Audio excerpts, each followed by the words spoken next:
आका करीम सल्लल्लाहु अलैहि वसल्लम अपने दौरे मुबारक में अपने दोस्त अहबाब को बुलाकर इज़्ज़त बख्शा करते थे। आप अपनी कमली को भी बिछा दिया करते थे। और ये वो अमल है कि जिसको हमने अपनी अमली ज़िंदगी में भी आगे लेके चलना है।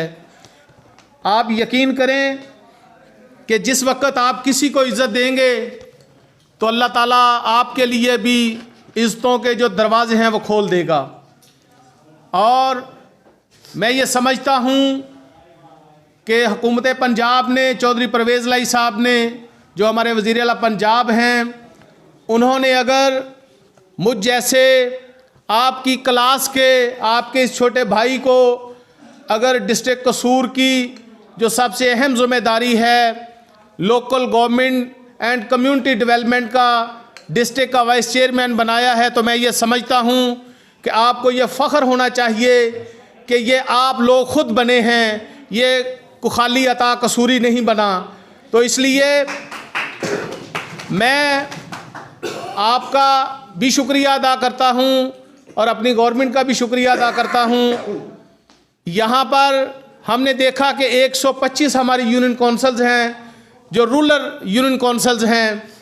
अब 125 यूनियन काउंसिलों का जो हाल है, हम यहाँ पर आज इस गांव में आए हैं तो रंगपुर जो यूनियन काउंसिल है, अब आप उसका अंदाज़ा खुद लगा सकते हैं कि उनके पास 1.5 लाख रुपए या 2 लाख रुपए पर मंथ आ रहा था।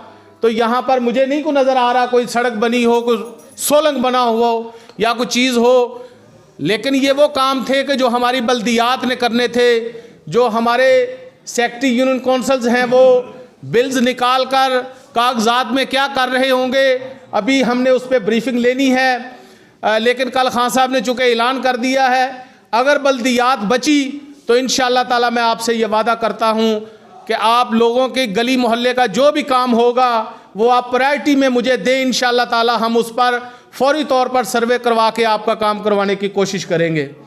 और मैं आपसे ये भी गुजारिश करूँगा कि आपकी गली और मोहल्ले के जो इमाम मस्जिद साहब हैं, किसी ने निकाह का रजिस्टर लेना हो तो वो फौरी तौर पर 2 दिन के अंदर अंदर वो हमें एप्लीकेशन दे ताकि उसको निकाह का रजिस्टर जो है वो जारी किया जा सके। उसके अलावा जो आपका और यहाँ पर हमारा जो यहाँ पर आना है वो इसलिए है कि हम एक दूसरे को जान सकें, पहचान सकें और एक दूसरे से तारुफ हमारा हो जाए। एक वक्त था कि जब ATI में थे, हम लोग स्टूडेंट्स थे, तो हम अपनी खबर लेकर जाया करते थे राजा सेंटर। तो वहाँ पर हाजी रियाजुर रहमान भट्टी साहब मुंह में इसी तरह पान और बिल्कुल सेम पोजीशन में, माशाल्लाह आज भी 25 साल पहले भी इसी तरह थे और आज भी वही नौजवान और ख़ूबसूरत नज़र आ रहे हैं। तो अल्लाह ताला इनका साया हमारे सरों पर कायम रखे। इन्होंने हमेशा हमें शफ़क़त दी।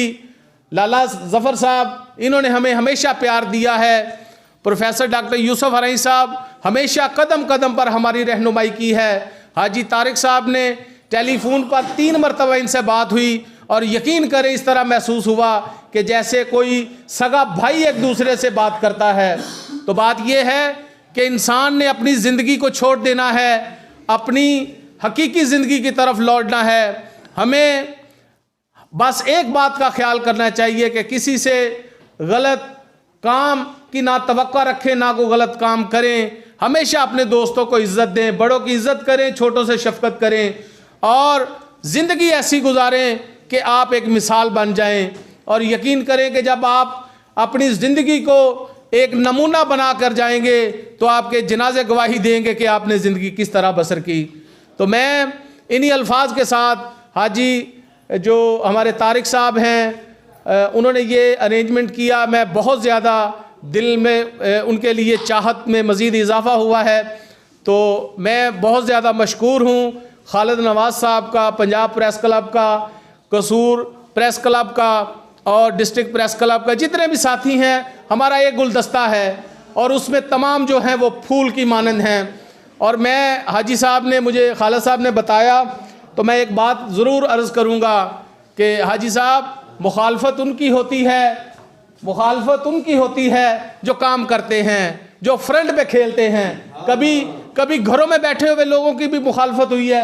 अल्हम्दुलिल्लाह मैं ये फ़ख्र से कहता हूँ कि पूरे डिस्ट्रिक्ट कसूर में हमारे ज़िला के 53 प्रेस क्लब्स हैं और आपके पास पूरे डिस्ट्रिक्ट लेवल पे गवर्नमेंट ऑफ पंजाब ने अगर किसी को रजिस्टर्ड किया है तो वो आप लोगों को किया है।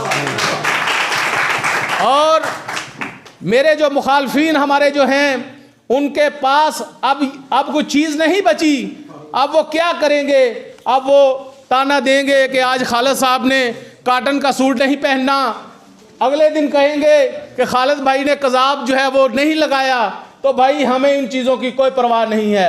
हमारी मंजिल सिर्फ़ और सिर्फ खिदमत खलक है और जो हमारा साथी हमारे साथ हमारे काफ़िले में शामिल है तो उसकी इज्जत हमारी इज्जत है। उसकी तरफ अगर किसी ने आंख उठाकर भी देखा तो इंशाअल्लाह ताला हम उसकी आंखें निकालने की ताकत रखते हैं और निकाल लेंगे। और दूसरी बात, जो हमारे साथियों को इज्जत देगा वो हमारे सर का ताज होगा, वो कोई भी हो, लेकिन अपनी टीम की हम इंसल्ट वो किसी सूरत बर्दाश्त नहीं करेंगे। खालिद साहब ने हमारी एक में माटो है हमारा कि अगर कोई हमारा साथी अगर कोई किसी से ज्यादती करता है तो वो तो नहीं करनी चाहिए। हाँ, अगर कोई कर लेता है तो उसकी इस्लाह भी हमने करनी है। उसकी इस्लाह के लिए हमारे बुजुर्ग हमारे साथी मौजूद हैं। इंशाअल्लाह ताला वो तरबियत करेंगे और जो हमारे साथियों की कमी कोताही है उसको दूर भी करेंगे। लेकिन मैं एक बात ज़रूर करूँगा कि खुदा के लिए अगर अल्लाह ताला ने एक तरीक़ाकार रखा है, अल्लाह फरमाते हैं कि आप आखिरी सांस चल रहे हों तब भी आप अगर तौबा करते हैं तो मैं कबूल करने के लिए तैयार हूँ। आप और मैं कौन होते हैं जो कहें कि फ़लाँ वक़्त गंदा था तो वो सारी ज़िंदगी गंदा रहेगा? आपके पास वो फ़ैसला साजी का कोई इख्तियार नहीं है। हम इंशाअल्लाह ताला अपने दोस्तों की इस्लाह करेंगे और मेरा जो दफ्तर है डिस्ट्रिक्ट कौंसिल का वो आप तमाम दोस्तों का दफ्तर है। आप वहाँ पर तशरीफ़ लाएँ, अपने काम लेके आएँ। इंशाअल्लाह ताला जब तक हैं आपकी खिदमत जारी रहेगी। बहुत शुक्रिया।